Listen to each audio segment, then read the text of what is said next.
Bismillahirrahmanirrahim. Hamdan wa syukran lillah. Asyhadu an la ilaha illallah wa asyhadu anna Muhammadan abduhu wa rasuluhu alladzi la nabiyya ba'dah. Wassalatu wassalamu ala nabiyyina Muhammadin sallallahu alaihi wasallam wa ala alihi wa ashabihi ajma'in wa ummatihi ila yaumiddin. Alhamdulillah, hari ini adalah hari Jumat dan merupakan akhir di bulan Zulqa'dah. Artinya besok hari Sabtu itu sudah mulai masuk bulan terakhir ya, bulan Zulhijjah. Allah berfirman dalam Quran surat Al-Fajr, wal fajr walayalin ashr. Allah sampai bersumpah menggunakan malam yang 10. Walaupun para ulama berpendapat, ada yang mengatakan bahwa 10 malam itu adalah 10 malam terakhir di bulan Ramadan. Ada juga yang mengatakan bahwa 10 hari itu yang Allah bersumpah dengannya adalah 10 pertama di bulan Zulhijjah. Dan yang lebih kuat yang mengatakan bahwa Allah itu bersumpah layalin ashr, 10 hari itu adalah 10 hari di bulan Zulhijjah. Hal ini berkaitan dengan sabda Nabi Muhammad SAW. Beliau mengatakan bahwasanya tidak ada amalan yang lebih aku cintai kecuali amalan di 10 pertama bulan Zulhijjah.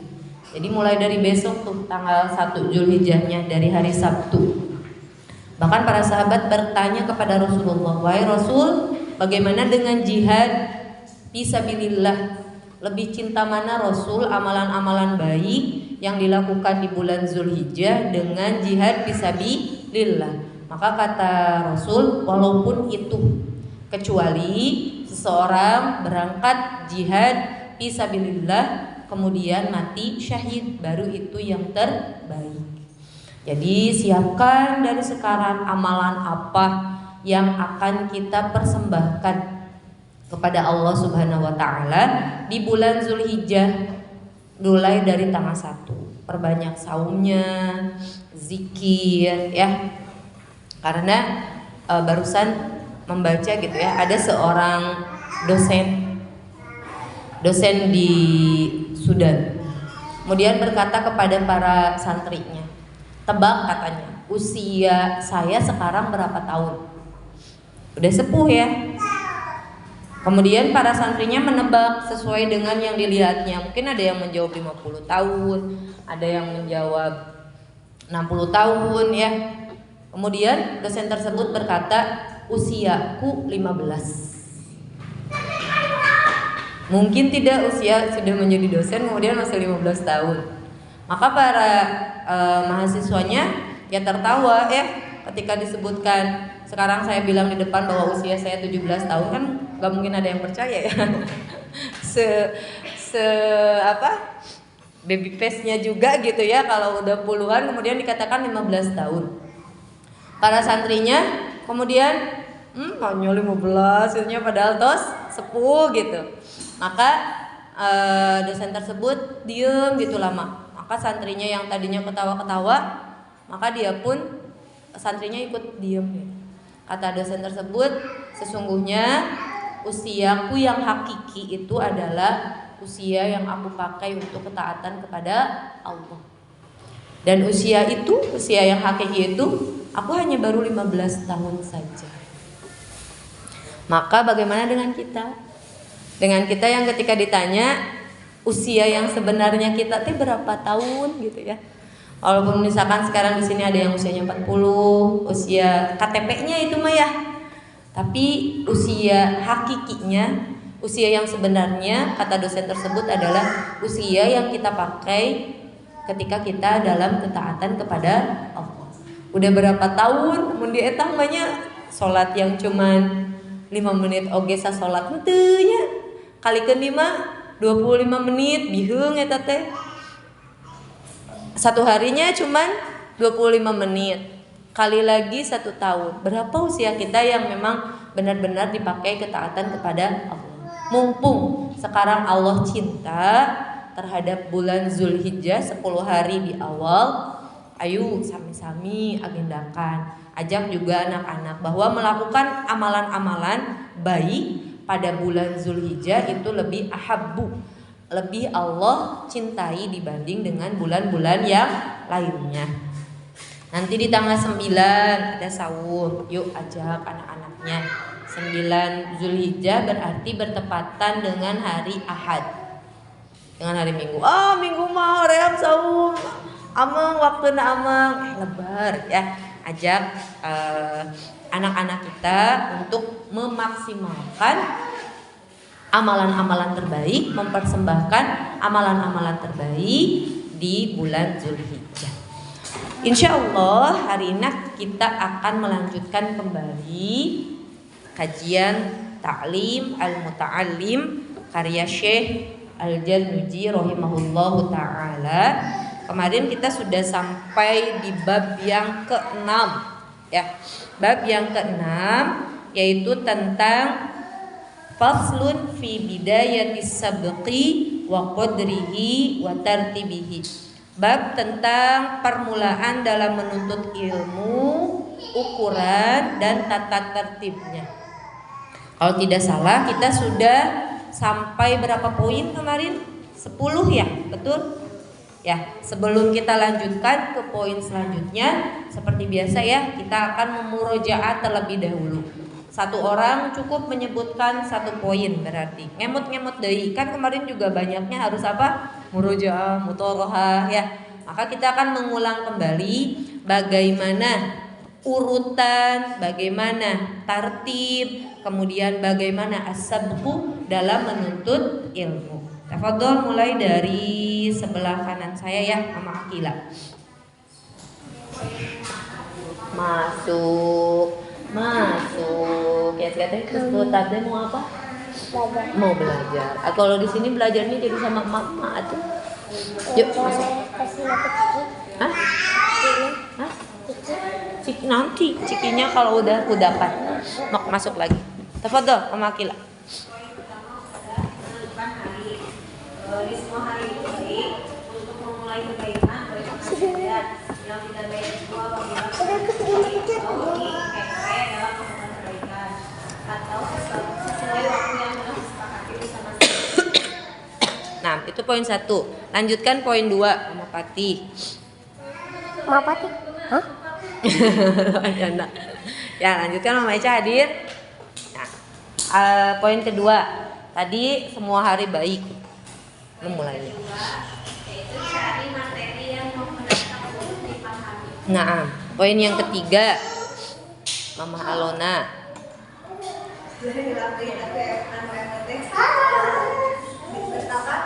Harus sering-sering murojaah gitu. Jadi nambahnya sedikit tapi murojaahnya yang harus banyak. Diamalkan. Lajeng, Umi Harun.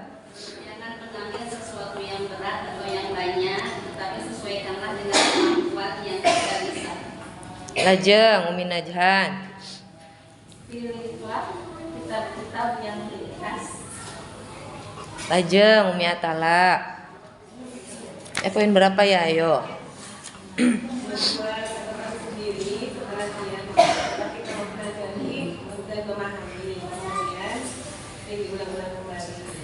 Mama Hajam.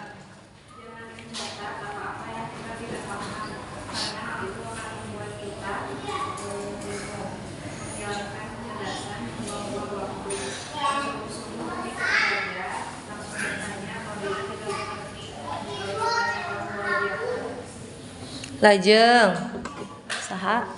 Entas langsung Mama Nasyakir.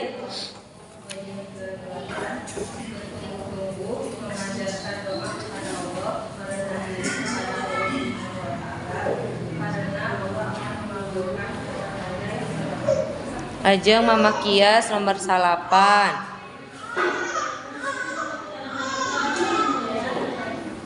Lajeng Mama Jila nomor 10.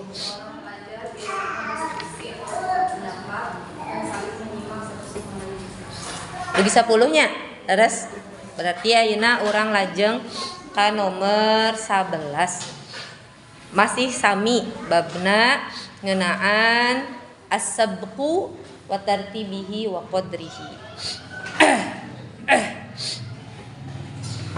Anu ka-11, poin ka-11 disebutkeun ku Syekh Imam Al-Jarnuji rahimahullahu taala, wa yanbaghi li talibil ilmi an yakuna muta'ammilan. Seorang penuntut ilmu itu harus muta'ammilan. Simkuring dugikeun kamilarian dupi muta'ammilan naon gitu ya hartosna. Pami dina buku disebutkeunana berangan-angan. Tapi pas di pilarian di kamus gitu ya, muta'ammilan itu artinya teliti, cermat dalam memandang sesuatu dengan tujuan mengambil pelajaran dan memahami. Aya oge nu nyebatkeun bahwa muta'ammilan itu artinya kita tuh berpikir terlebih dahulu kira-kira ieu teh maslahat atanapi pimadorotun. Muta'ammilannya dalam hal apa? Di sini disebutkan fi jami'il awqat, di setiap waktu. Ini sangat senada ya dengan hadis Rasul, min husni islamil mar'i tarkuhu ma la ya'nihi. Di antara kebaikan seseorang itu adalah meninggalkan apa yang tidak bermanfaat bagi dia. Jadi penuntut ilmu itu harus muta'ammil terhadap waktunya. Kalau mau mengerjakan sesuatu itu dipikirkan dulu. Ari ieu teh kinten-kinten sae henteu pimaslahateun teu pami ngalakukeun ieu atanapi pimadoroteun, teliti sehingga waktunya itu tidak akan terbuang. Maka di sini disebutkan muta'ammilan fi jami'il awqat fi daqaiqil ulum, sehingga waktunya itu dipakai terus untuk mendalami ilmu wa ya'tada dzalika, dan terbiasa dengan hal itu.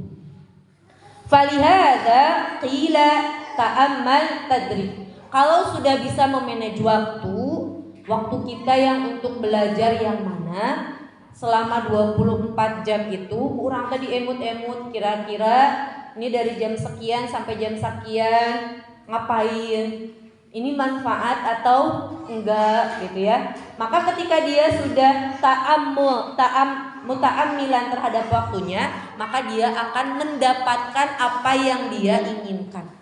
Saya balik lagi ya temanya, misalkan belajar Quran. Misalkan seseorang itu dalam satu harinya, setelah kemarin kita praktekkan bagaimana cara menghafal Quran, satu hari ada yang menghafalnya itu 5 menit, tapi dia benar-benar nyisain waktunya 5 menit.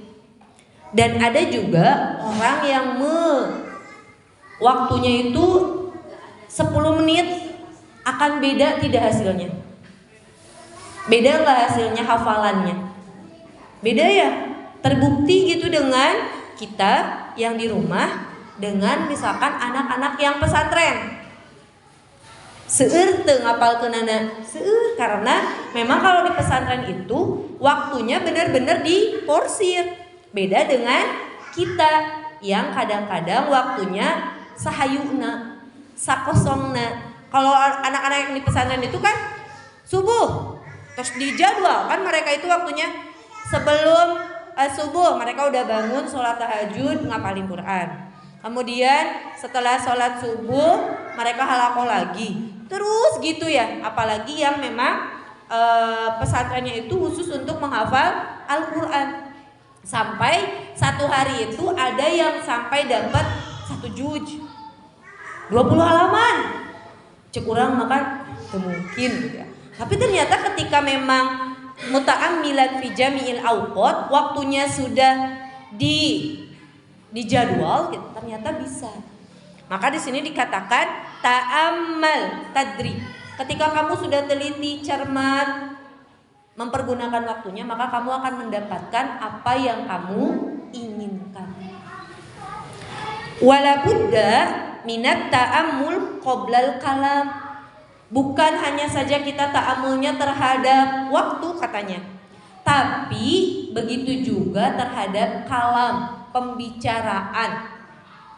Secara psikologi mungkin dikatakan bahwa ibu-ibu itu kebutuhan berbicaranya lebih banyak daripada para pria. Saya sampai baca ibu-ibu itu katanya sehari 20.000 kata yang harus keluar. Makanya lebih comel daripada bapak-bapak. Sedangkan bapak-bapak itu hanya 1/3-nya 7.000 kata. Mangga ibu-ibu kantos mengetang urang nyarios tos sabarahaseun ti uga bobo dugikeun ka bobo deui etang sakali-kali mah bieur ngetangna oge. Ya maka katanya bukan hanya ta'ammul tadi di auqat saja, di waktu saja, tapi sekedar perkataan pun itu harus ta'ammul. Dipikirkan heula, diteliti dulu kita teh mau ngomong apa. Hatta yakunu shawaban, sehingga apa-apa yang kita katakan shawaban itu adalah perkataan yang benar. Fa innal kalam kasahmi, karena yang namanya perkataan itu seperti anak panah. Ibu kantos ninggal anak-anak kita nih sekarang di hutan, alhamdulillah belajar panah. Eta bu upami bade ngalungsur naon atau disebatna ngalepaskeun anak panah itu sembarang atau dipikir dulu? Dipikir dulu ya. Saya pernah lihat pertandingan Indonesia yang pakai kerudung itu ya, yang lagi panahan. Kan eta teh bu manah teh teu langsung tarik gabres henteu kan? Tapi benar-benar dipikir dulu. Maka di sini Imam Al-Jarnuji mengumpamakan bahwa perkataan kita itu seperti anak panah. Upami entos terlanjur lesot, tiasa teu buih deui. Teu tiasa. Atos we nilai nate misalkan pas dikitukeun teh ka angka 1, nya atos tiasa ditarik deui.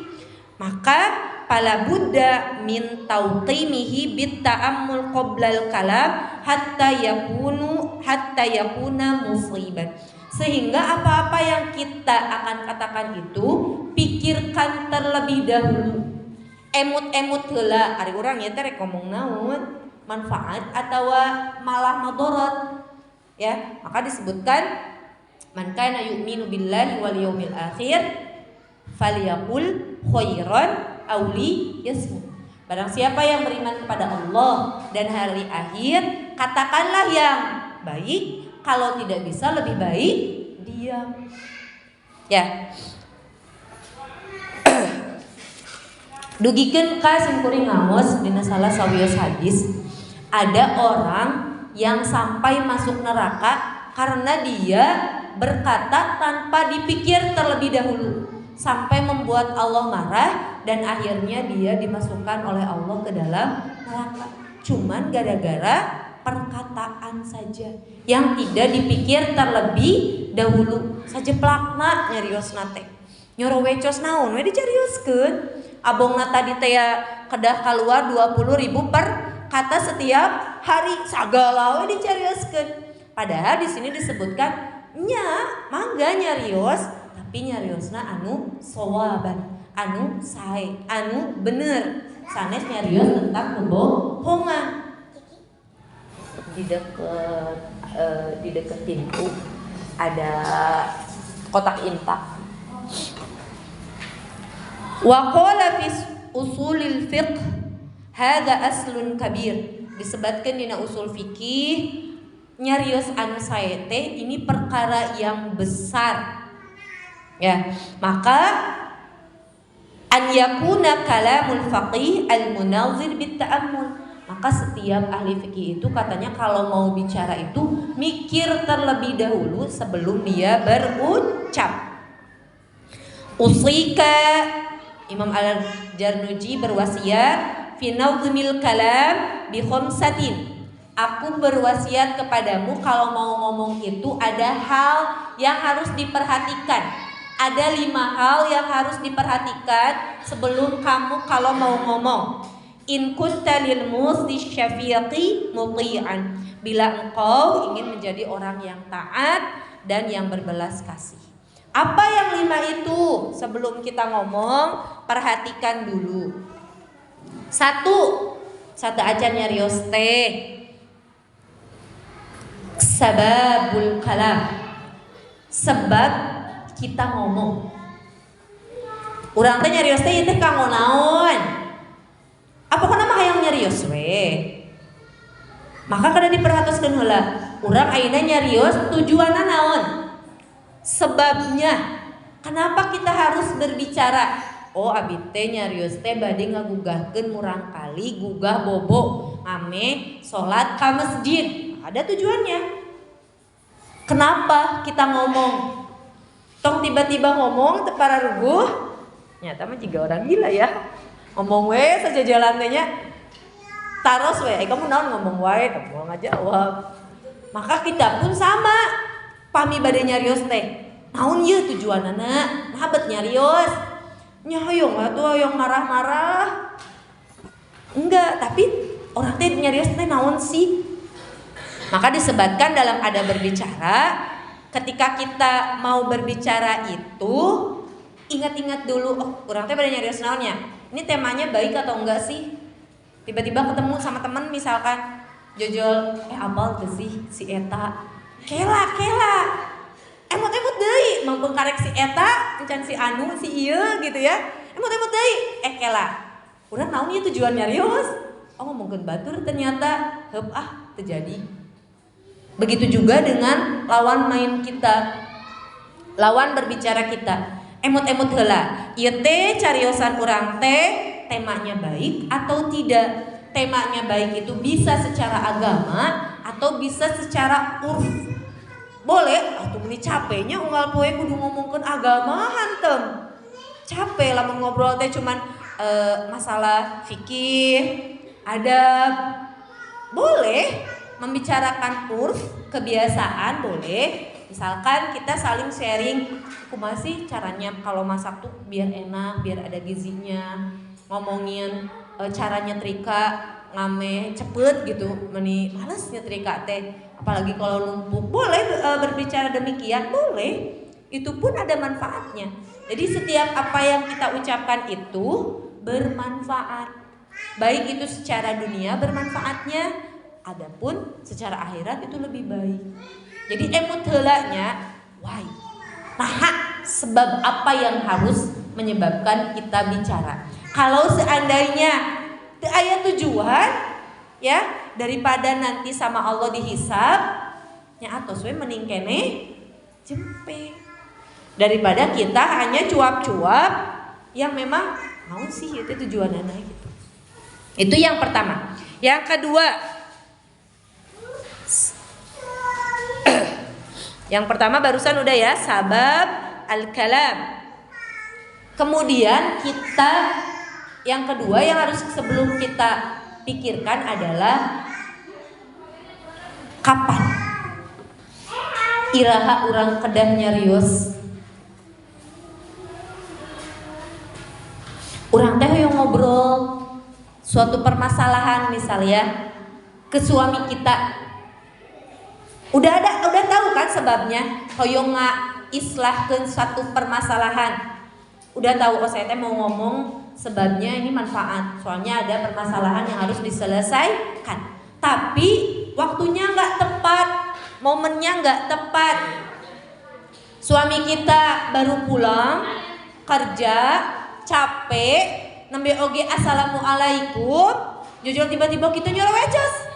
Bapaknya, abi teh bade nyarios. Panjang lebar. Kira-kira waktunya cocok enggak? Lainnya didengarkeun, kalaka ditampilin.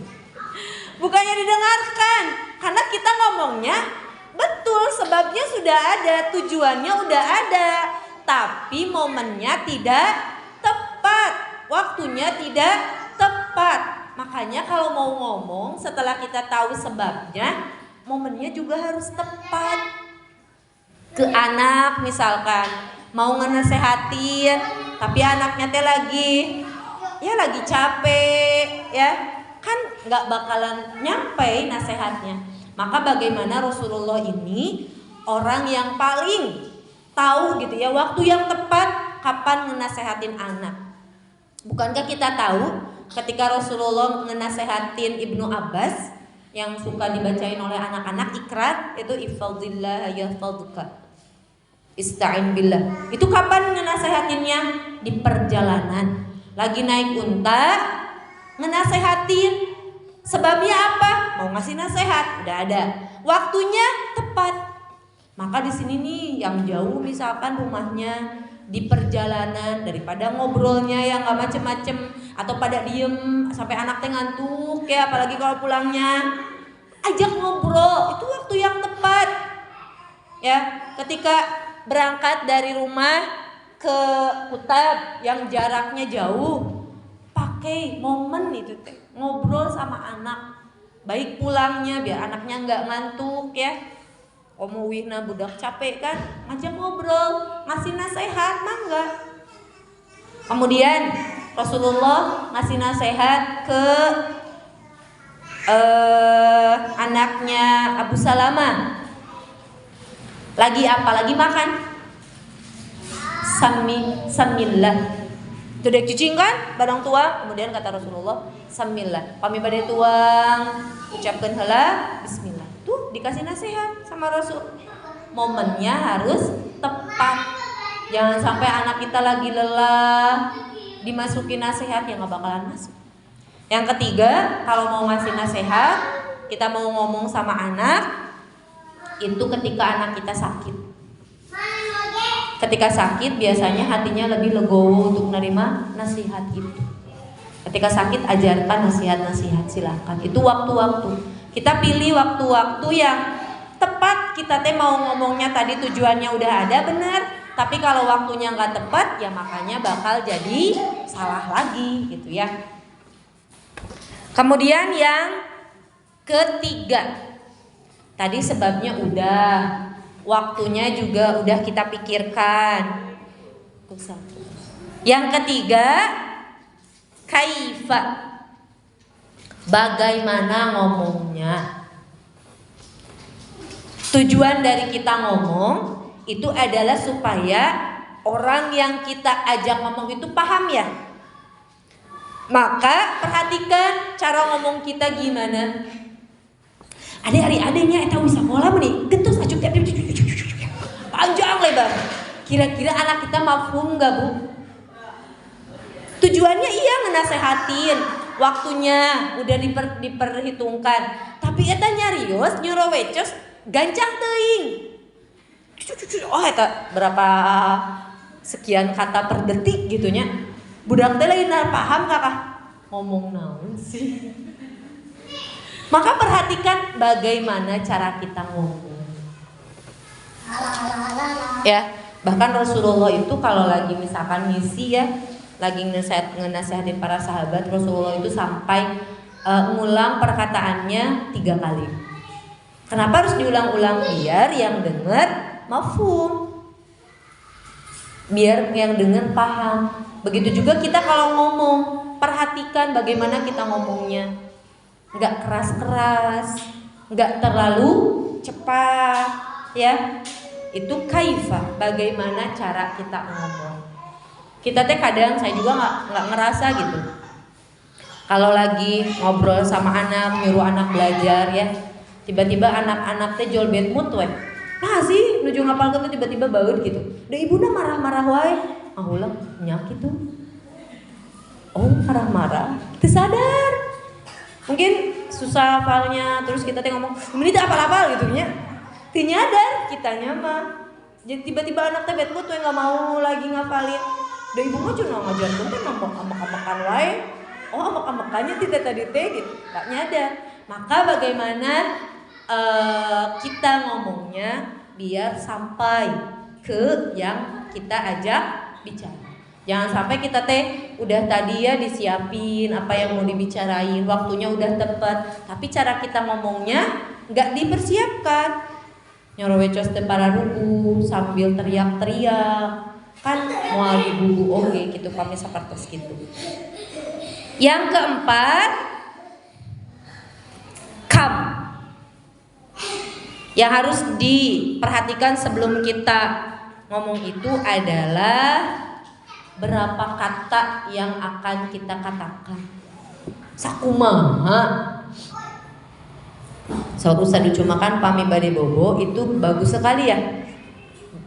Ke anak ngomong tapi nggak boleh banyak-banyak, dan yang diterimanya juga sedikit. Kita doain anak kalau mau tidur 3 kata aja. Aacing soleh pinter bagus. Atau bade bobo dinasehatan sok ibu cobian. Ya bobo kitanya terlalu banyak nyariosna sampai tidak. Maka ketika anak mau tidur, yang kita katakan doanya cepat 3. Ini cing bageun, tong rodat pami gugah bobo. Cepat. Masuk gitu ibu pami bade bobo murang kali.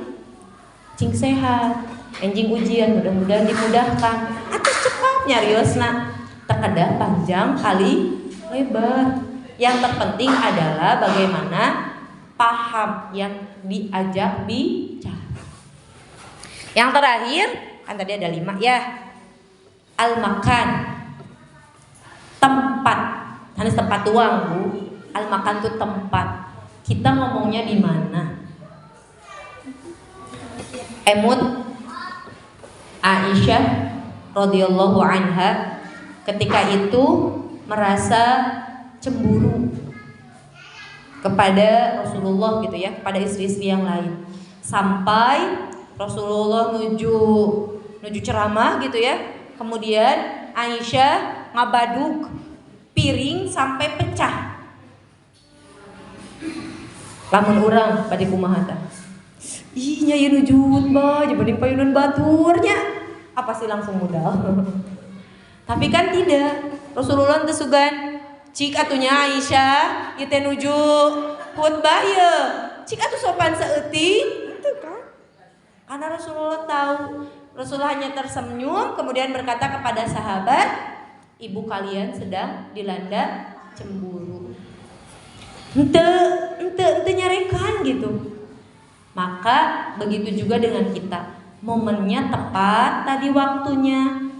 Kemudian tempatnya juga harus tepat. Urang bade nganasehatan murang kali urang anu lempat. Tapi di payunan rerencanganana. Tepat gak bu kira-kira? Udah. Menasehati itu kata Imam Syafi'i di waktu aku sendiri, bukan di waktu banyak orang. Kalau di waktu banyak orang kita mah sanes nganasehatan tapi mencela. Kabudak urangnya lira menjatuhkan harga dirinya. Di payunan rerencanganana nyarekanana. Kan itu tempatnya tidak tepat ya. Maka perhatoskeun tadi supados perkataan kita ini tidak menjerumuskan kita ke dalam neraka. Ini adalah nasihat dari Syekh Imam Al-Jarnuji. Sababul kalam, sebab urang nyarios teh bade naon emut-emut. Anu kadua al-waqt, waktunya, momennya pas atau tidak. Kemudian yang ketiga kaifa, bagaimana cara kita ngomongnya. Yang keempat kam, seberapa banyak kita ngeluarin kata-katanya. Yang terakhir makan, tempat. Maka ketika kita marah lebih baik diam.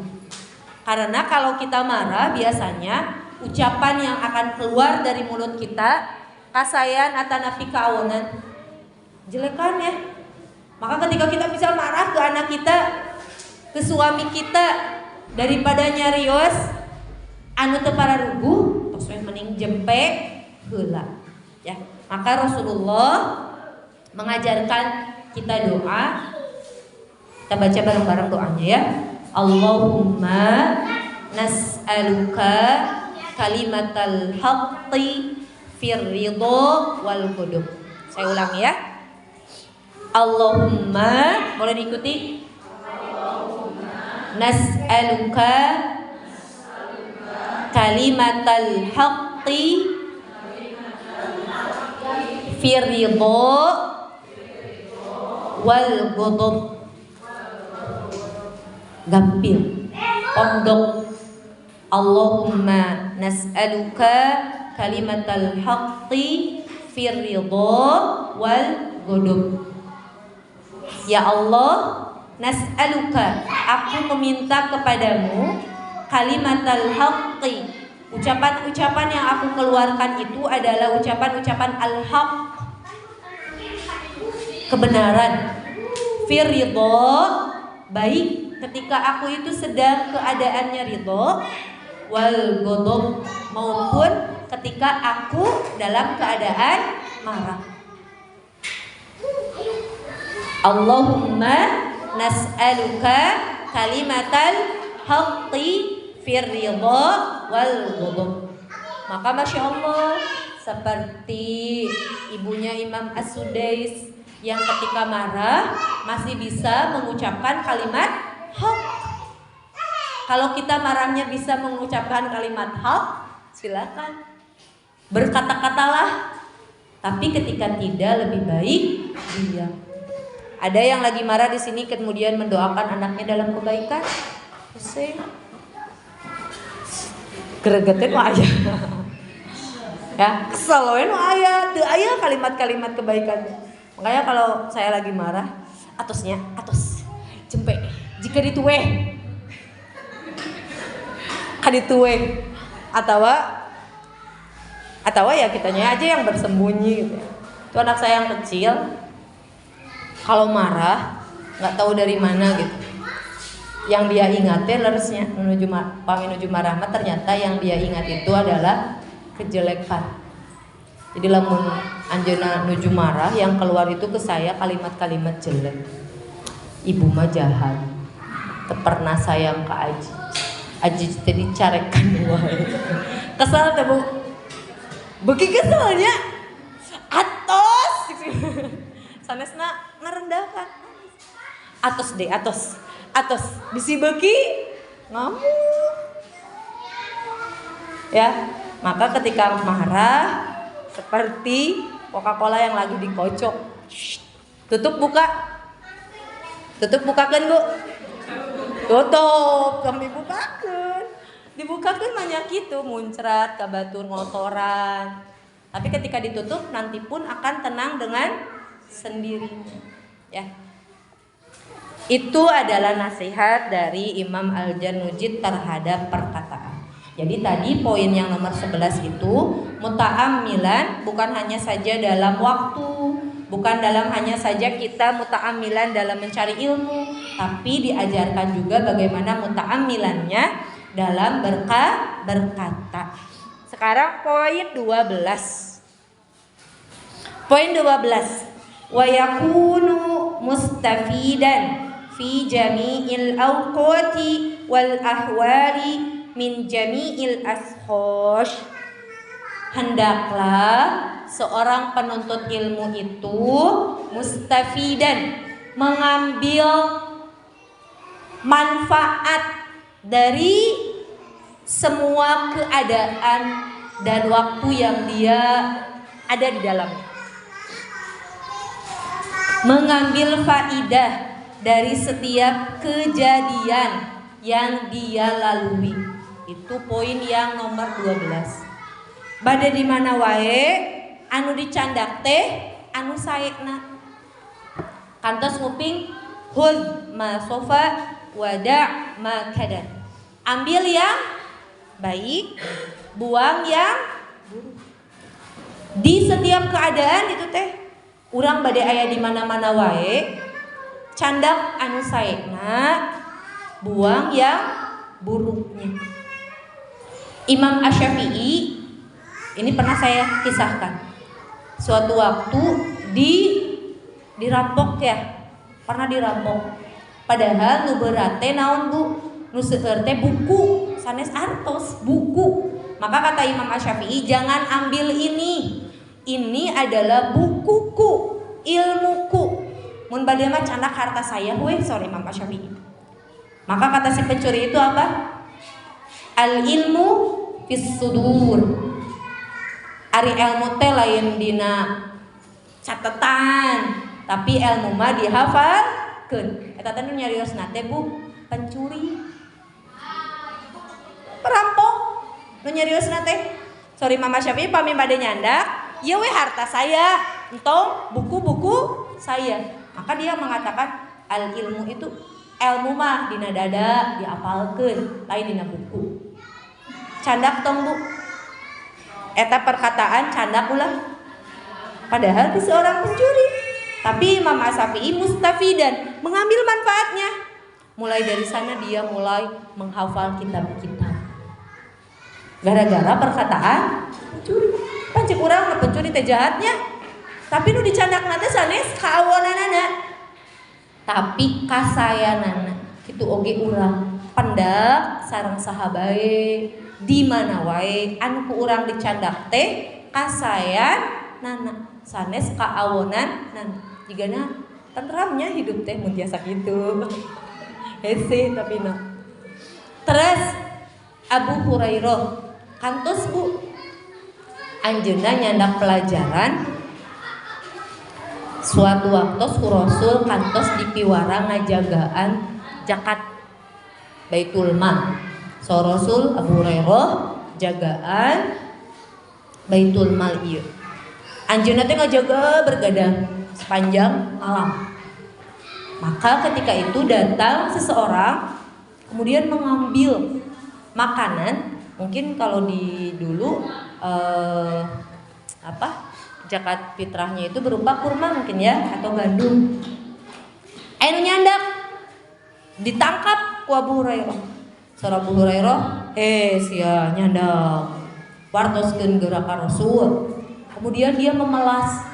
Entong atuh, tong diwartoskeun. Abi teh teu gaduh tuangeun, keluarga abi di bumi ngantosan. Lepaskeun atulah. Maka Abu Hurairah yang karena memang kasihan ya, enggak punya makanan, nyontos satu jip kan itu tong sakali-kali deui nya. Maka Rasul naros, "Wahai Abu Hurairah, kumaha malam? Aman?" Itu Rasulullah aya nu nyandak makanan, tapi karena saya kasihan, entos we dipasihkeun. Maka sahur Rasulullah, kamu tos dibobodo. Dia bakal datang lagi. Di malam kedua ternyata sami datang deui. Alasanana sami kitu deui. Ku Abu Hurairah dilepaskeun deui. Sampai akhirnya datang ketiga kalinya. Maka kata dia, kamu tuh 3 kali datang teh. Laporkeun gerakan Rasul, tangkap ayeuna mah mau dilepaskeun. Maka kata dia, lepaskeun atuh Abu Hurairah, saya akan memberitahumu sesuatu atas satu hal. Kata dia, wahai Abu Hurairah, ketika kamu mau tidur, jangan lupa untuk membaca ayat kursi, maka niscaya kamu akan dilindungi tidurnya sampai pagi hari. Maka saudara Abu Hurairah karena dia sudah ngasih ilmu kan, udah dilepasin lagi. Maka kata Rasulullah, pagi harinya bertemu lagi dengan Abu Hurairah. Abu Hurairah, tahukah engkau siapa yang datang kepadamu 3 hari berturut-turut? Dia adalah syaitan. Dia itu adalah syaitan. Dan semua yang dia katakan adalah dusta, kecuali yang terakhir tadi, yang mengajarkan bahwa sebelum tidur bacakan ayat kursi. Bade ditampi ilmuna. Bade ditampi ilmuna. Diterima karena itu adalah kebenaran. Walaupun ternyata yang mengajarkannya adalah syaitan. Tadi Imam Asy-Syafi'i yang ngajarinnya pencuri. Tapi karena berpikir positif, ketika yang dikatakannya itu adalah benar, ya diterima saja. Kemudian karena yang diajarkan setan tadi itu adalah sesuai dengan hadis yang Rasulullah ajarkan, ya terima saja. Itu yang disebut khudh masofa.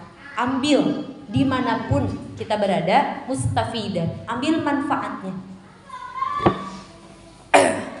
Kemudian karena menganggap bahwa semua itu adalah baik ya.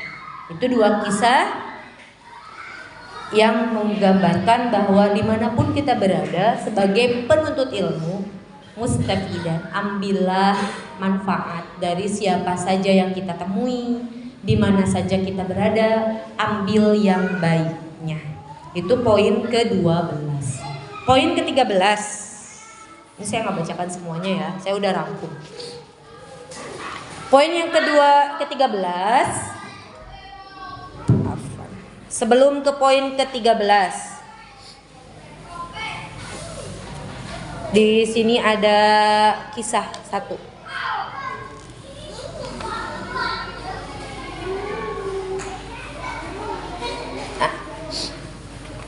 Sebelum ke poin 13. Ibnu Abbas rahimahullah ta'ala pernah ditanya, bima adraktal ilm, dengan apa kamu mendapatkan ilmu? Maka dijawab, yang pertama adalah bilisanin saul, cara aku mendapatkan ilmu itu adalah dengan lisan yang kalau nggak paham nanya. Ini udah ya, di poin berapa kita udah sebutkan. Wa qalbin aqul, dan senantiasa berpikir terhadap ilmu-ilmu yang telah aku pelajari. Sebagaimana disebutkan di awal, siapa yang masih ingat? Lan tanalul ilma illa bisittah. Tidak akan sampai ilmu kepada kita kecuali dengan 6 perkara. Salah satunya adalah biaya. Masih ingat di awal pertemuan? Maka di sini pun di poin 12 ini Imam Al-Jarnuji menyebutkan beberapa kisah tentang bagaimana seseorang itu selain dengan banyak bertanya, dengan hatinya yang berpikir, dengan mutoroha, dengan muzakarah, ternyata ilmu itu didapat dari kasb. Harus ada usaha. Usahanya berupa biaya.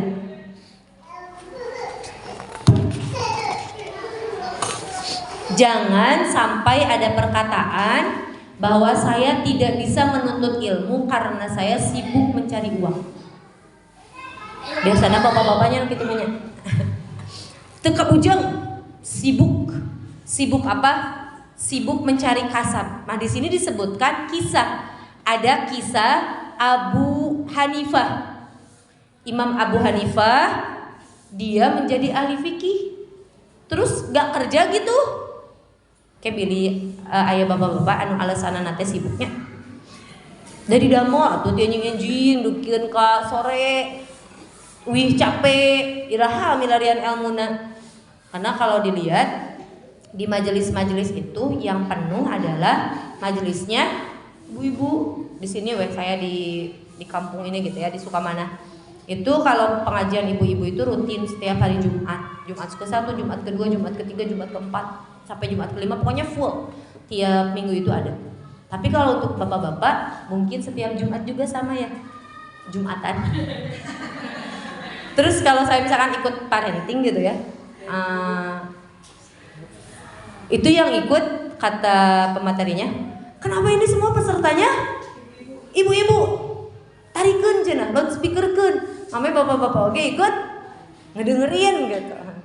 Harusnya mah kan berdua ya, karena kalau sendirian itu capek. Maka di sini disebutkan Imam Abu Hanifah, dia itu jadi ahli fikih, padahal dia itu punya toko kain, tukang dagang bu. Tapi di toko kainnya dia sambil muzakarah, sambil murojaah. Jadi entah alasan sibuk, kan orang mah gitunya alasan nate sibuk. Silakan, oke tugasnya silakan tulis dari bangun tidur sampai tidur kembali apa yang Anda lakukan. Lamun naon teh ditaros teh sibuk. Kenapa anaknya nggak ditemenin murojaah? Udah meni repot, sudah sibuk, susuhun, nah jadi kadinya wae. Ini Imam Abu Hanifah kan dugi ayeuna ya terkenal karyanya, terkenal ya mazhabnya, tapi ternyata dia itu adalah seorang penjaga kain, ajagaan toko, tapi dia sejantan ulama hebat. Artinya ya walaupun bekerja biasa sambil milarian ilmu. Tidak ada alasan. Kemudian yang kedua, sahadeu disebatkeun anak. Syekh Abu Hafsah namina.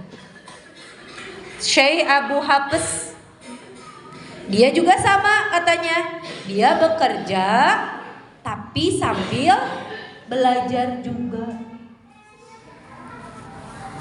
Tidak ada alasan ketika kita sibuk tapi satu hari itu full teu aya makanan kanggo hatinya. Ketika kita sesibuk-sibuknya kita masih menyempatkan waktu kita untuk makan karena kita tahu bahwa makanan itu sumber energi, maka demikian pula dengan hati kita yang butuh ilmu. Ibu kantos sehari tetua da atuh sibuk kita tadi ti enjing-enjing nepikeun bade bobodoh teh full tetuang pisan. Saha di dia nu pernah kitu? Aya? Tayanya teu aya, da sebenarnya tacan pernah gitu sehari full sacapek-capekna sasibuk-sibukna da kana tuang mah emut we bari ngagayem bari naon oge gitu. Maka begitu juga dengan hati kita. Yang hati kita juga sama butuh makanan. Makanannya adalah ilmu. Sesibuk-sibuk apapun atau budaya nama gampil, aya short, aya sajam itu. Pokoknya satu hari teh kita dapat ilmu aja. Sekali muka short, oh tentang apa? Itu ilmu buat kita, buat hati kita. Maka jangan sampai mengatakan bahwa kita tidak sempat untuk mencari ilmu hanya karena sibuk dengan pekerjaan. Karena ternyata terbukti ya para ulama terdahulu mereka sibuk sambil cari nafkah iya, tapi mereka juga ternyata ulama-ulama fikih hebat seperti tadi Imam Hanafi. Kemudian disebutkan di sini Abu Hafs juga disebutkan dia bekerja sambil belajar. Tapi memang lebih enak lagi kalau belajarnya tanpa diemutanku kerjaan. Maka katanya di sini disebutkan nya enak faman kana lahu malun katsir lamun hartana teh seueur. Nah, fani'man mal sholih rijal. Maka harta yang banyak itu menyebabkan dia menjadi laki-laki terbaik ketika data seueur hartananya bade menuntut ilmu teh raos. Maka di dalam Islam tidak ada larangan untuk menjadi kaya. Aya tiasa mah karena rawas bu pamito seueur hartana bade taklim tinggal angkat ya. Teu kedah milarian deui harta. Upami tadi mah kan sambil milarian harta sambil belajar. Pasti itu fokusnya akan terbagi walaupun terus gitu ya bersungguh-sungguh. Tapi langkung sae saurna upami gaduh harta anu seueur. Kemudian kita bisa menikmati waktu untuk belajar. Itu mungkin karena sudah jam 10 ya. Berarti hari ini kita 2 poin. Kalau minggu lalu kita ada sampai 10 poin. Hari ini hanya 2 poin yang bisa disampaikan. Yang poin 11 adalah bagaimana kita menjadi muta'ammilan